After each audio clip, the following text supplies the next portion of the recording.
바울이 계속해서 이제 전도를 하게 되는데요. 오늘 1절 보겠습니다. 그 후에 바울이 아덴을 떠나 아테네죠. 고린도에 이르러. 그래서 바울의 그 2차 전도가 계속되는데 지도를 한번 보면 지난주에 본 건데 이렇게 되어 있습니다.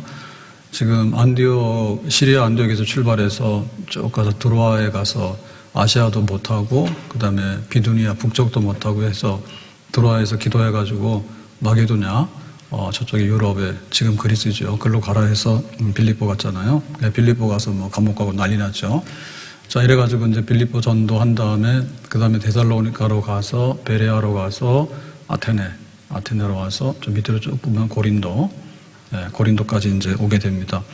이제 고린도에 와서 어떻게 이제 복음을 전하고 거기다 교회를 세울 건가. 그래서 고린도 전서 후서 있잖아요. 그 당시에 아테네에서 이제 고린도로 이제 이동을 했는데 사실 아테네에서 설교는 굉장히 잘했어요. 근데 이제 열매는 별로 없어요. 왜냐하면 아테네라는 데가 철학의 도시인데 굉장히 지식 중심의 철학자들의 도시입니다. 그래서 소크라테스나 플라톤, 아리스토텔레스, 에피쿠로스, 제논 이제 이런 철학자들이 와서 자기 철학 얘기하고 그리고 여기가 이제 그 대학이 유명하잖아요. 그래서 전 세계 인재들이 모이는 그런 도시고 그 다음에 또 민주주의가 발달하게 되죠. 근데 사실 그 사람들이 십자가의 복음 그러니까 비웃고 야 어떻게 죽은 사람이 살아나냐 예수의 부활에 대해서 비웃고 등을 돌려버렸습니다. 그래서 결실은 많이 맺지를 못했습니다. 이제 이래가지고 사실 바울이 약간 좀 의기소침할 거 아니에요. 그 아테네라고 하는 데가 굉장히 아주 어마어마했는데 결국에는 이제 그 많은 추수를 못하고 이제 이렇게 되다 보니까 고린도를 이렇게 올 때 굉장히 기분이 이렇게 업되는 것보다는 사실은 기분이 약간 침체되거나 혹은 약간 의기소침하는 이런 상태에서 내려올 수밖에 없었습니다. 근데 고린도는 아테네에서 한 80km 정도 남서쪽으로 떨어져 있는 데인데 여기는 상업이 굉장히 발달한 데입니다. 상업이. 그 주변에 이제 여기가 섬처럼 되어 있는데 사실은 반도잖아요. 펠로폰네소스 반도인데 그러니까 여기에 이제 중심 도시가 고린도인데 여기는 굉장히 세계 무역의 그 하나의 센터 그런 지역입니다. 그래서 굉장히 번창하는 도시고 또 이렇게 남과 북이 이렇게 지나가는 도시고 그 다음에 이쪽에 바다죠, 바다. 바다가 이제 하나는 에게해고 여기는 이오니아 해입니다. 그래서 바다가 있는데 거기에 말하자면 고린도는 양쪽으로 항구를 끼고 있는 두 개의 바다를 끼고 있는 그러니까 해상에 있어서도 굉장히 중심지가 된 이런 도시라고 볼 수 있겠어요. 그래서 인구가 굉장히 많아요. 그 당시에 시리아 안디옥이 세계 뭐 한 3대 거점 도시라고 했는데 한 50만? 네. 그 다음에 또 나중에 보면 이제 3차 전도 때 에베소 가잖아요. 에베소도 한 50만. 그 다음에 여기가 고린도가 번창할 때 한 75만. 그 당시에 75만이면 어마어마하게 거대 도시죠. 자, 이제 이런 데 이제 가게 됩니다. 그래서 여기는 바다를 중심으로 이렇게 돼 있기 때문에 포세이돈이라고 하는 그 헬라의 바다신을 섬기는 그런 데입니다. 그리고 굉장히 상업이니까 돈이 많고 부유한 데인 동시에 또 음란하고 부패한 도시예요. 부도덕한 도시입니다. 그래서 뒤에 이제 그 산이 있는데 고린도에 산이 있는데 해발 한 600m가 되는데 거기 바위 언덕이 있어요. 그 정상에다가 사랑의 여신 아프로디테 신전이 있습니다. 그 신전에 섬기는 그 여자 사제들이 있는데 이 사람들이 한 1,000명이 되는데 이 사람들이 이제 밤만 되면 창녀로 돌변하는 거예요. 나가서 이제 음란한 일을 하게 되고 그래서 성경에 소돔성이 그 동성연애로 유명하잖아요. 그래서 이제 동성연애라 그러면 소돔에서 어원이 파생되는데 이 고린도라고 하는데도 음란하다, 이런 난잡하다라고 하는 거가 그 어원이 거기에 있습니다. 고린도에서 파생된 어원입니다. 그러니까는 굉장히 부유하다, 그 다음에 굉장히 부도덕하다, 그 다음에 굉장히 큰 도시다. 근데 아테네에서 여기 내려올 때는 바울이 사실은 열매를 많이 거두지 못한 상태에서 이제 왔어요. 근데 더군다나 여기는 아무도 없잖아요. 개척이기 때문에 아무도 없는 상태에서 이제 고린도에 발을 딛게 된 겁니다. 그래서 고린도전서 2장 2절에 보면 2장 3절에 보면 내가 너희 가운데 거할 때 그래서 고린도 교회에다 편지 보낼 때 그런 말 했습니다. 내가 그 고린도에 있어서 개척 전도할 때 약하고 두려워하고 심히 떨어노라. 그러니까 세 가지를 썼는데요. 하나는 약하다, 하나는 두렵다, 심히 떨었다. 사실 그 바울답지 않죠.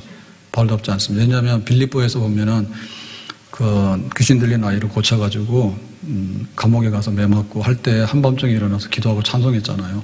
그래가 막 빌립보 감옥의 문이 열리고 그래서 이제 간수가 회개하고 그래서 빌립보가 이제 전도가 돼가지고 빌립보 교회가 섰잖아요. 그러니까 그런 일도 있었는데 사실 이렇게 쭉 내려와서 여기 아테네에서 고린도 왔을 때 자기의 그 심정은 뭐냐면 약한 거, 두려워하는 거, 심히 떨리는 거 이런 거. 그래서 이 고린도를 딱 보게 되면 이제 거기 큰 도시니까 이거 어떻게 감당하지 이런 것도 있는데 이 사람들이 굉장히 부도덕하고 부자기 때문에 굉장히 교만하거든요. 교만해요. 그래서 나름대로 이 자부심이 굉장한 거예요. 그러니까 아테네보다도 사실은 훨씬 더 정치적으로는 여기가 더 중심지입니다. 그러니까는 우리가 우리나라 대한민국의 수도는 어디 서울 그러잖아요. 그러듯이 이렇게 고린도 그러면은 굉장히 그 아가야 지방의 센터인데 자부심이 있어가지고 굉장히 정치적으로도 특권이 있고 그 다음에 또 여기에 신도시를 만들어가지고 굉장히 아름다운 도시 그리고 이제 이 2년마다 올림픽이 4년마다 열리기도 하는데 지금 여기에 그 고린도의 지역에는 2년마다 그 경기가 있었습니다. 그러니까는 굉장히 유명한 그런 운동 시합도 열리고 이래가지고 자부심이 대단한 그런 동네예요. 그러니까는 바울이가 전도하려고 할 때 저거 어떻게 하지? 이제 이런 생각이 있었죠. 더군다나 이렇게 그 음란하고 막 하다 보니까 참 이런 사람들을 어떻게 회개시킬까 이런 답답한 마음이 있었습니다. 그래서 바울은 고린도전서 2장 2절에 보면 이제 중심을 잡아야 되니까 내가 너희 중에서 고린도에서 전도할 때 예수 그리스도와 그가 십자가에 못 박힌 것 외에는 아무것도 알지 아니하기로 작정하였노라. 그러니까는 뭐 고린도 사람이 잘났던 고린도 사람이 부자든 뭐 고린도 사람이 음란하든 또 뭐 내가 뭐 아테네에서 뭐 좀 그랬던 뭐 이런 거를 다 그냥 생각하지 않고 예수님과 십자가만 생각했다. 그러니까는 십자가의 복음은 하나님이 인간으로 낮아지신 그래서 우리를 대신해서 희생하신 그런 사건이기 때문에 정말 이렇게 예수님의 그 자기 낮아지심으로 구원하시는 복음 그리고 예수님의 피로 우리 죄를 사함받는다 깨끗해진다라고 하는 거 그러니까 요것만 딱 붙들고 그 너희들이 부도덕하고 굉장히 막 이런데 예수님의 피로 씻어야 된다는 거 하고 너희들 잘난 척하고 막 굉장히 뻐기고 그러는데 하나님의 아들이 이렇게 낮아지셔서 우리 대신해서 죽지 않았냐 이게 십자가의 그 도리를 너희들이 깨달아라. 그러니까는 예수님과 십자가의 복음만 붙들고 내가 여기 가서 전도해야 되겠다. 그런 마음으로 여기서 이제 뿌리를 내려야 되겠다. 이렇게 해서 했다 그 말입니다. 그래서 과연 이 고린도의 그 교회가 쓰고 복음이 전파되겠는가라는 궁금증이 생기죠. 궁금증이 생깁니다. 우리가 뭔가 딱 볼 때 뭐 하면 될 것 같으면은 그냥 막 하면 되거든요. 근데 딱 보니까 하면 될 것 같지가 않은 거예요. 그런 막막함이 있고 답답함이 있고 눌림이 있는 가운데서 이제 고린도 전도가 시작이 됩니다. 자, 그러면은 이 고린도 교회 개척의 실마리를 풀게 되는데 그게 이제 2절에 보면 브리스길라와 아굴라 부부를 만나는 겁니다. 2절에. 아굴라라 하는 본도에서 난 유대인 한 사람을 만나서 그러니까 이제 고린도에 이제 홀몸으로 왔죠. 혼자. 그 팀이 있는데 실라하고 디모데는 지금 여기 함께 합류하지 않았어요. 네, 아테네에서 바울만 혼자 내려왔거든요. 그래서 본도라고 하면은 비두니아나 본도 저쪽 위에 지방인데 거기 출신의 유대인인데 로마 가서 살았던가 봐요. 아굴라가. 그래서 이 사람이 결혼했는데 누구냐면 브리스길라하고 결혼했는데 이 사람이 로마 명문 가문의 출신이에요. 로마 시민권자예요. 그래서 아마도 잘 산 것 같아요. 사업도 하고. 그런데 어떤 일이 있었는가 하면 글라우디오가 이게 로마 황제거든요. 그 글라우디오 황제가 주후 52년에 유대인들은 로마에서 떠나라 추방령을 내립니다. 그래서 그때 추방령을 내리게 된 이유는 뭔가 하면 거기 유대인들이 폭동이 일어났다 하는데 진짜 유대인이 폭동을 일으켰든지 아니면은 그 예수 믿는 사람들이 이렇게 미움을 받아가지고 폭동을 일으키는 사람이라고 뒤집어 썼는지 뭐 그건 자세히 모르겠지만 아무튼 간에 황제가 그 유대인 혹은 유대인으로서 예수를 믿는 사람들을 니들은 로마에서 필요 없으니까 나가 해가지고 이제 옛날에는 황제가 나가라고 나가잖아요. 추방령을 내린 거죠. 그래서 여기 지금 고린도로 온 거예요. 고린도로 온 거는 왜냐하면 그 당시에 고린도가 굉장히 여기 지중해, 그 다음에 이쪽에 에게, 이고니아에 이렇게 해가지고 굉장히 그 부유하고 상업이 막 되는 데니까 아마도 자기가 이제 어떤 사업을 하고 있는데 그 사업이 고린도에도 뭐 지점을 낼 정도가 되거나 뭔가 이렇게 근거가 있었기 때문에 먹고 살 데가 있어야지 오는 거 아닙니까? 굶어 죽을 때는 글로 가는 게 아니죠. 그래서 로마에서 나가라 하니까 그러면 우리는 고린도 해가지고 고린도로 왔다. 이렇게 되겠습니다. 자, 근데 이제 그 부부가 이제 이렇게 함께 여기로 왔는데 바울을 만났습니다. 그래서 바울을 만나가지고 바울과 함께 동역을 해요. 그러니까 이제 브리스길라 아굴라가 바울을 만나서 예수님을 처음 알게 될 수도 있고요.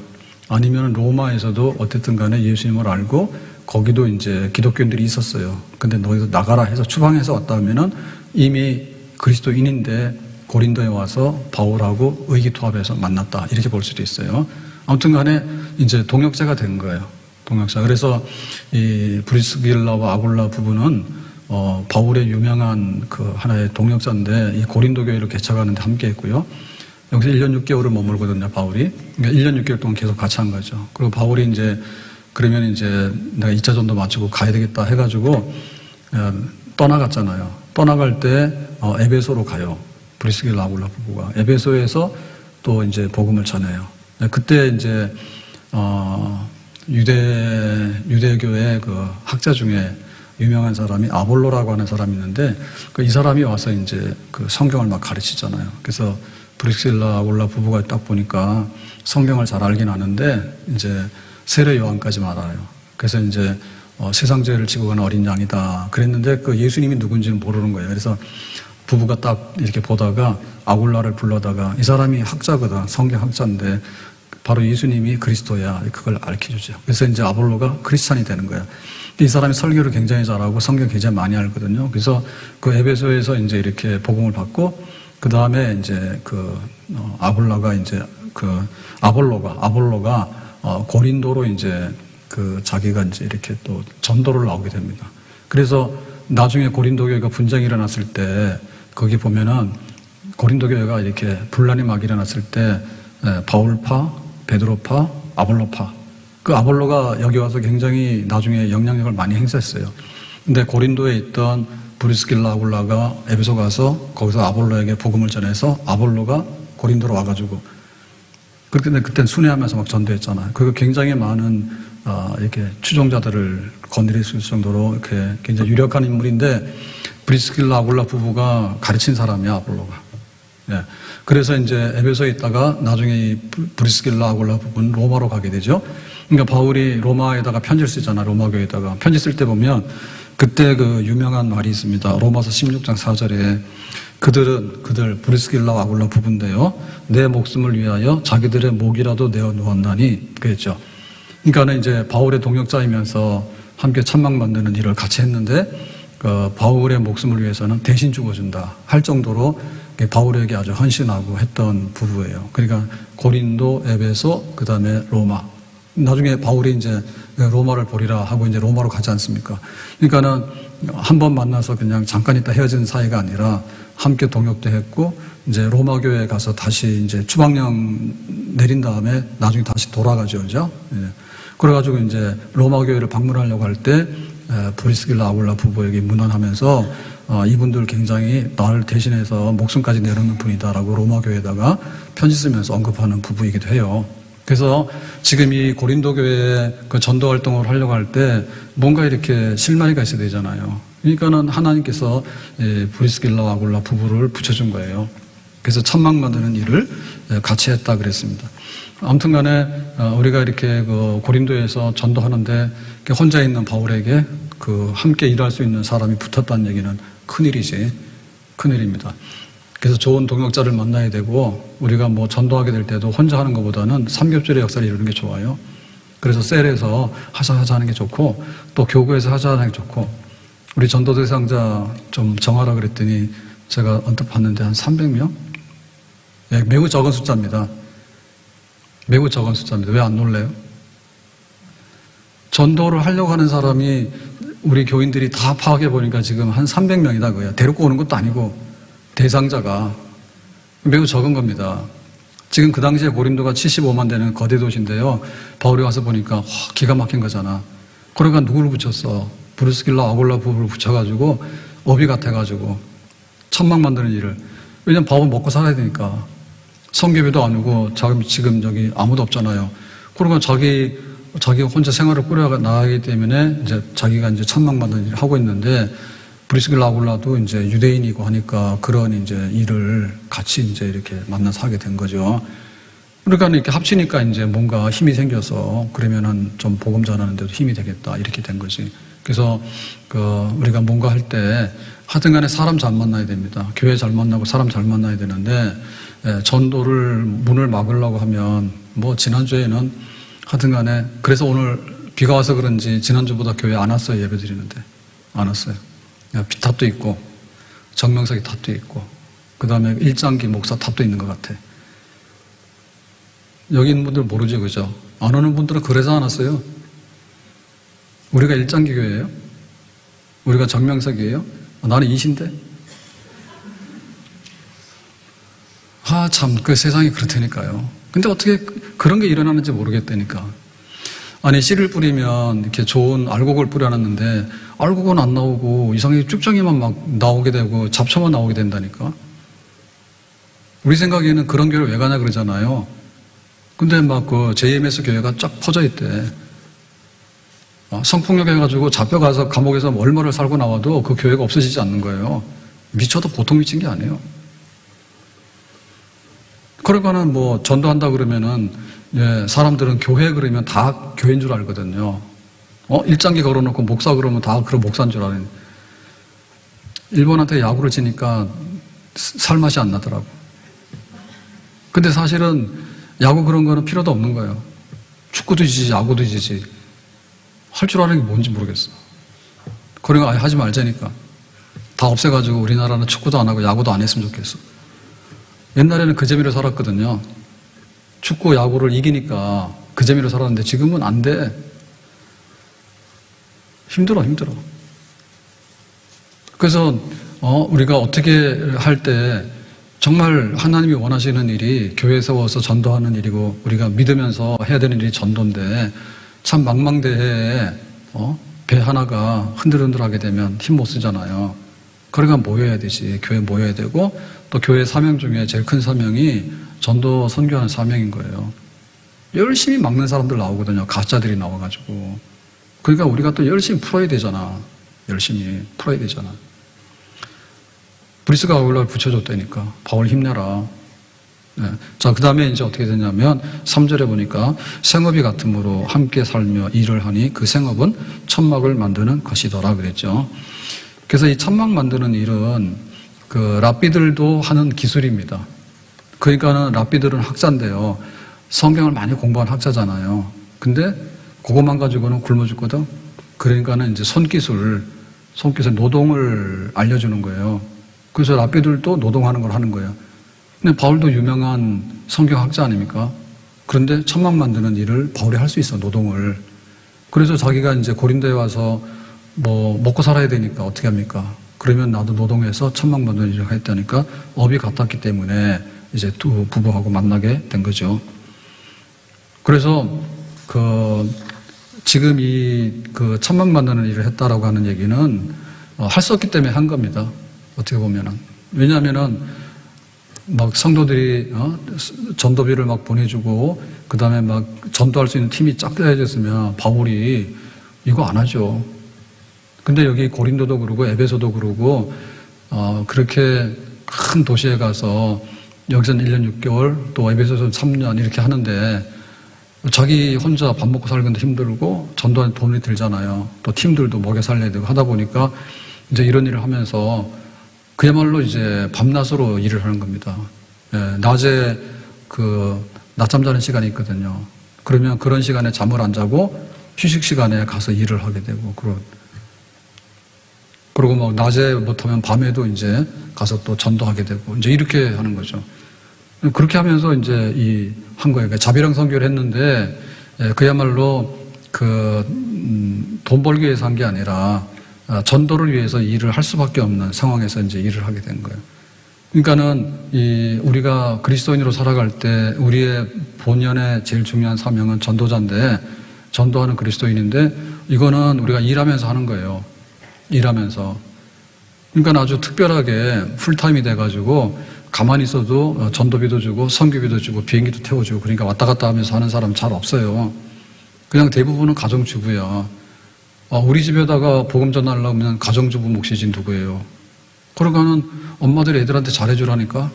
엄마가 막이 들어가지고 교회 안 간다고 그러면 안 된다니까. 잘해야 돼. 남편한테는 마찬가지인 거예요. 남편한테도 야 너나 가라 난 안 간다 이렇게 되니까 안 되는 거지. 그러게 전업주부라니 전업. 네, 가정을 천국처럼 만들어 놓으면 그래도 거기서 변화가 일어나게 되잖아요. 그거 우리가 해야 되는 거죠. 그게 바로 텐트, 천막 만드는 일이라 보면 돼, 주부가. 그 직장 나가서 일을 하는데 거기서 우리가 하지 직장 시간에 내가 거기다 외출일이나 휴가증 끊어놓고 나가서 전도할 수 있는가? 그렇게는 못 하잖아요. 그러니까 어차피 내가 일하는 터전이 전도하는 터전인 거예요. 네. 그래서 거기서 다른 사람들한테 손해 끼치면 전대문을 막아요. 그러니까 다른 사람들을 도와주고 그래도 이제 좀 열심히 일하고. 그래서 신문 기자, 기사 같은 것도 보면 굉장히 아주 내용이 안 좋은 것도 있고요. 네. 근데 내용이 좋은 기사들도 가끔 있어요. 있는데 보니까, 새벽에 출근하는 분들 있다죠. 새벽에. 그래서 그 새벽 출근하려고 하면 첫 버스를 타야 되잖아요. 첫 버스가 아슬아슬하다고 그러더라고. 그래서 그거를 타야지 이제 출근이 되는데, 1시간도 걸리고 2시간도 걸리고 그런데. 그러면은 그 인력시장에 나오는 분들은 2시간씩 걸려서라도 현장이 다르니까 그래서 새벽같이 한밤중에 일어나서 와야지 이제 일을 하게 되잖아. 그래서 이제 그 첫 버스 타고 이동하는 분들. 그래서 서울 인구가 예를 들면 1,000만 명 그러잖아요. 1,000만 명 중에서 한 2만 명 이상이 그 새벽에 출근하는 분들이래요. 굉장히 열심히 사는 분들이지. 그래서 주로 연령대가 제일 많은 분들이 여성인데 그 연령대가 주로 70세 정도 고령자들입니다. 근데 집에 있으면 아이고 허리야 해가지고 일어나지도 못할 분들인데 새벽같이 일어나가지고 가서 일을 하는데 주로 이제 그 건물 청소 이런 거 있죠. 그런 거. 출근하기 전에 이렇게 해야 되는 일들. 그거 하는 분들이 여기 지금 서울에만 10,000명, 20,000명이 움직인대요. 하루에. 사실 우리는 잘 모르잖아. 늦잠 자가지고 해가 확 떴는데 그러고도 일어나기 싫어서 그러는데 그거 마음먹기 따라 다른 거예요. 그러니까 그래도 내가 이렇게 내 손으로 노동을 하고 돈을 벌고 경제활동하니까 굉장히 행복하다고 하는 분들이래요. 굉장히 건강하게 사시는 분들이에요. 그러니까 바울이 에베소에 와가지고 내가 이거 어떻게 할까라고 할 때 이거 성교비도 안 주고 내가 돈도 없고 밥 먹고 살기도 힘든데 이렇게 생각한 게 아니라 그냥 나가서 천막 만드는 노동을 하고 바울이 얼마나 설교도 잘하고 얼마나 성경도 많이 알고 그래요. 근데 자기의 그 노동하는 시간에 정말 땀을 흘리는 거야. 그렇게 하면서 여기 지금 가서 일해. 그래서 우리가 직장 가서 일할 때도 이것이 곧 나의 내 생활비도 되는 동시에 바로 거기서 이제 브리스게와 아굴라를 만나듯이 사람들 만나고 그렇게 이제 전도의 문을 열어나가는 직장 전도, 우리의 일터의 전도, 그런 거가 귀중하다 그 말입니다. 고린도 교회 전도는 그렇게 시작된 거예요. 노동하면서 시작한 것이지 여기 사람들 모아놓고 예배드리고 설교하면서부터만 시작된 게 아니에요. 노동하면서부터 거기서 이제 사람들하고 섞여서 일을 하면서 그렇게 전도를 해 나갔죠. 우리에게도 우리의 그 일상생활이 전도가 되게끔 전도하라고 그러면은 전도 나와서 하는 시간, 전도지 돌리고 서 있는 시간만이 아니라 내가 가정에서나 일터에서나 내가 사업을 하면서나 항상 하나님의 기업이 되고 또 하나님 나라 위해서 전도의 문을 열 수 있는 그런 터전이 될 수 있도록 하는 거. 바울이 고린도나 에베소를 개척할 때 기본은 천막 만드는 노동자로서 노동의 수고를 하는 것이 그 전도의 기초였어요. 우리의 노동도 하나님의 거룩한 전도에 쓰임받을 수 있는 그런 우리의 삶이 되기를 예수님의 이름으로 축복합니다. 자, 그 다음에 이제 4절에 보면 또 바울은 어떻게 전도했는가 하면 이렇게 되어 있습니다. 안식일마다 바울이 회당에서 감론하고 유대인과 헬라인을 권면하니라 했죠. 그래서 여기 안식일마다라고 하는 얘기는 그 안식일을 예배드리는 날로 지켜야 되니까 이날이죠. 그럼 다른 날은 뭐 했다는 얘기예요? 다른 날은 노동하고 일했다는 얘기죠. 초창기에, 고린도 가서 초창기에는 자기가 천막 만드는 일을 하고 그렇게 살았어요. 여섯 동안에 힘써 일하고 안식일 되면 예배드리러 가야 되니까 이제 그 랍비인 경우에 그러면 회당에서 누가 설교할 수 있습니까? 그럴 때 랍비가 나가 설교를 하잖아요. 그러니까 회당 유대인의 예배당이죠. 거기 가서 이제 말씀을 강론한 거죠. 설교를 한 겁니다. 설교를 해서 권면하니라. 권면했다고 하는 얘기는 이렇게 권하는 거 듣거나 말거나 뭐 이렇게 무성의하게 그냥 던져놓는 게 아니라 끈질기게 계속해서 예수님이 누구이고 어떻게 예수님의 구원이 우리에게 임했고 예수가 그리스도이고 라고 하는 것을 성경으로 이렇게 구체적으로 설명해서 강론해가지고 설득시키는 일, 그거를 지속적으로 끈질기게 계속한 거예요. 언제마다 안식일마다. 그러니까는 그 바울의 그 전도에는 기본 원칙이 있는데 첫째는 유대인이고 그 다음에 이방인인 거예요. 그냥 유대인이 모이려고 그러면 어디 가야 되냐면 회당을 가야 돼. 그 회당 예배당에 가야 돼. 거기 가면 유대인들이 있고 또 거기 가면 이제 이방인 중에도 유대교로 개종한 사람들이 있죠. 깍두기들. 유대인은 아니지만 그래도 하나님을 경외하는데 예배 참석해라. 믿으면 이렇게 된 사람들이 있죠. 그러니까 이 사람들을 만나서 거기서 이제 강론하고 예배 가운데서 하나님을 인도하는, 하나님 목표로 인도하는 그런 일을 하게 된 거죠. 그러니까 바울은 그냥 일상 7일 동안에 노동해서 만나는 사람들, 그 다음에 정식으로 예배드리러 갔을 때 설교자로서 강론해가지고 그 사람들을 설득해서 그리스도인으로 이렇게 초청하는 일들, 이런 것. 그것이 이제 어디서 이러냐면 교회 안에서 이루어진 것이고 안식일마다 이루어진 거예요. 그러니까 지극히 정상적인 그런 유대인으로서 자기 삶이죠.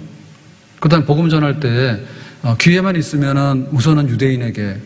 근데 이제 유대인들이 바울을 대적하면서 바울을 막 비난하고 하니까 그러면은 너희들하고는 안 해 해서 이제 바울이 나오게 되거든요. 에베소도 마찬가지입니다. 에베소서도 처음에 가서는 이렇게 유대인들에게 회당 가서 말씀을 전하는데 유대인들이 가만 듣고 보니까 안 되겠거든요. 그러니까 이제 이 두란노 서원으로 갈라져 나와서 거기서 이제 또 제자 훈련하고 전도하는 일을 하게 되죠. 고린도서 똑같은 거예요. 그러니까 지극히 일상적인 생활이었어요. 주일날 와서 예배 드리고 성도들 만나고 그 다음에 가르치고 그 다음에 또 여세 동안에 나가서 노동하면서 또 일터에서 만나는 사람들에게 그냥 개인 전도하고 그런 전도자의 삶. 이거를 통해서 이제 고린도에서 이제 뿌리를 내려가면서 하게 됩니다. 그러니까 처음에 이 일이 어마어마하게 성공이 아니에요. 하나님께서 바울에게 들어와서 딱 전도 문이 막히니까 마게도냐인이 환상을 보여주면서 마게도냐로 가라 했잖아요. 그랬을 때 마게도냐로 갔는데 거기가 이제 수도가 이제 빌립보란 말이에요. 빌립보로 딱 들어갔는데 빌립보에서 뭐 복음 좀 이렇게 전하다가 귀신 쫓아냈더니 감옥에 툭 집어넣었잖아요. 매 맞고. 그러니까 이건 내일 일은 모르는 거예요. 하나님께서 가라 해서 갔는데 어떻게 감옥을 들어갑니까? 그죠? 근데 감옥에서 끝나는 게 아니라 거기서 기도하고 찬송했더니 하나님께서 내보내잖아. 극적으로 간수가 회개하잖아요. 자기 막 자결하려고 하는데 우리 도망 안 가니까 너 죽지 마라. 주 예수 믿어라 해가지고 그러면 예수님이 누구냐 해서 예수님이 일어나. 이렇게 하니까 이제 그 간수의 집이 다 회개해가지고 이제 다 예수님 영접하게 되잖아요. 그래서 이제 빌립보 교회가 생기기 시작한 거죠. 이렇게. 그러니까는 뭐 우리의 어떤 뭐 계획이 있어서 그것이 막 부여지게 되고 뭔가 이렇게 막 이렇게 딱 확정되게 되고 그런 게 아닙니다. 그냥 마게도냐로 가라니까 가는 거고 빌립보로 갔는데 감옥에도 들어가게 되는 거고 근데 감옥에 들어가길 잘했지. 들어감으로 인해 가지고 오히려 거기서 이제 그 간수의 집이 교회가 되고 하는 그런 역사가 막 일어나잖아요. 그래서 데살로니가를 거쳐서 아테네에서는 좀 안 좋았습니다. 뭐 죽은 자의 부활 참 웃긴다 이런 식으로 해가지고 이제 바울이 배척을 당했는데 그래 고린도 가가지고 이렇게 보니까 의기소침했지만은 그냥 하는 대로 하는 거예요. 하나님께서 아테네에서는 참 그런 지식인들 앞에서도 이렇게 멋지게 설교를 하고 했지만은 열매는 안 받는 사람이 안 받으니까 어떻게 합니까? 사실 바울 탓은 아니거든요. 근데 고린도 와가지고 뭐 어떻게 합니까? 몰라요. 그러니까는 바울도 인간이기 때문에 두렵고 떨리고 뭐 이런 게 있었죠. 2절에 말하는 대로 두렵고 약하고 심히 떨어노라 해서 내가 하나님의 사명을 받아서 왔는데 이 고린도를 어찌할까라고 했을 때 그냥 자기가 천명받는 일을 해야 되니까 하고, 또 브리스가 아굴라를 붙여주니까 그 동역자를 만나고, 그래서 여세 동안은 그렇게 힘써서 일하면서 사람들을 만나게 되는데, 이제 안식일만 되면 이제 유대인들이 모이는 센터가 있으니까 회당에 가서 거기서 이제 그리스도다, 예수가 그리스도다, 그걸 강론하고 나고 하니까 잘 모르지만은 자기가 처해 있는 환경 가운데서는 할 일 다 하는 거예요.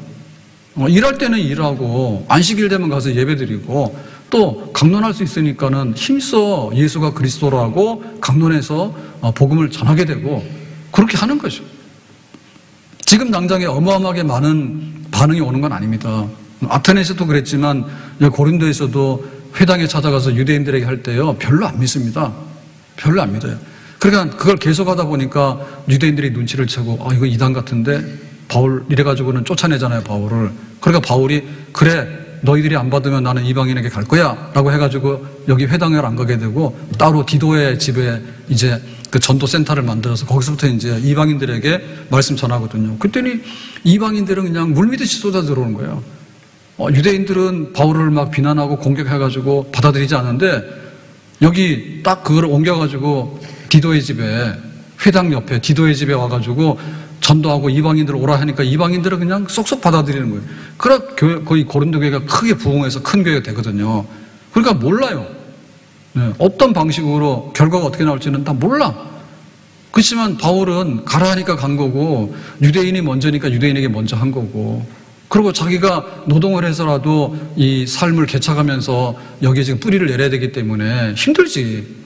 선교회 없다고 그러면 가만 앉아 있습니까? 하는 거죠. 노동하고 안식일 나가서 말씀 전하고 유대인들이 반대하면 그래 나 할 건 다 했어. 니들이 안 받으면 난 할 수 없어. 그럼 이방인들 가야지. 이방인 가거든요.